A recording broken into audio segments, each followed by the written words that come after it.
BJP से चुनाव लड़ना हो तो एक दिन में त्याग पत्र स्वीकार हो जाता। डिप्टी कलेक्टर निशा बांगरे की न्याय पद यात्रा पहुंची रायसेन। इस्तीफा नामंजूर होने से नाराज छतरपुर की डिप्टी कलेक्टर निशा बांगरे ने सरकार के खिलाफ न्याय पद यात्रा शुरू की है।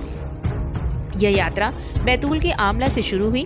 न्याय पद यात्रा रायसेन जिले के अब्दुल्लागंज पहुंची। डिप्टी कलेक्टर निशा बांगरे ने कहा, त्यागपत्र रोकने का प्रयास किया जा रहा है। शिवराज मामा हमारे अधिकारों का हनन कर रहे हैं। अगर बीजेपी से चुनाव लड़ना होता तो एक दिन में त्यागपत्र स्वीकार हो जाता, वह टिकट मिल जाता।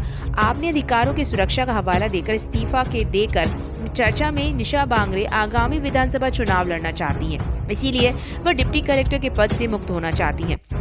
निशा ने कहा कि जनप्रतिनिधि बनने हेतु मेरा त्यागपत्र स्वीकार होना चाहिए। मैं एक महिला, वो भी अनुसूचित जाति से हूँ। इस कारण मेरे स्वतंत्रता के अधिकार से मुझे वंचित ना रखा जाए। आपको बता दें कि अपने इस्तीफे से प्रदेश में चर्चाओं में आई निशा बांगरे ने इस्तीफा स्वीकार करने की मांग को लेकर यह न्याय पद यात्रा शुरू की है। आमला से शुरू हुई यह यात्रा मुख्यमंत्री निवास भोपाल तक जाएगी। दरअसल डिप्टी कलेक्टर के पद से इस्तीफा देने वाली निशा बांगरे का इस्तीफा सरकार ने मंजूर करने से इनकार कर दिया था। विभाग ने उनका इस्तीफा यह कहते हुए मान्य कर दिया कि उन्होंने शासन के निर्देशों की अवहेलना, अनुशासनहीनता और गंभीर कदाचारण किया है। ये न्याय पद यात्रा निकालनी पड़ रही है। जैसा आप सभी जानते हैं कि हमें अपने संवैधानिक अधिकारों के लिए लड़ना पड़ रहा है। मैंने 22 जून 2023 को अपने डिप्टी कलेक्टर की पद से इस्तीफा दिया था, लेकिन शासन ने आज तक इसको स्वीकार नहीं किया।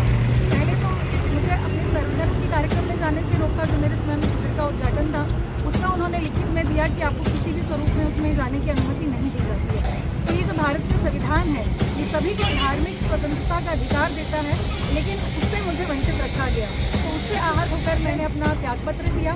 3 महीने से ज़्यादा हो चुके हैं, लेकिन शासन ने अभी तक मेरा त्यागपत्र स्वीकार नहीं किया, क्योंकि अब मैंने सोच लिया है कि मुझे विधानसभा चुनाव लड़ना है।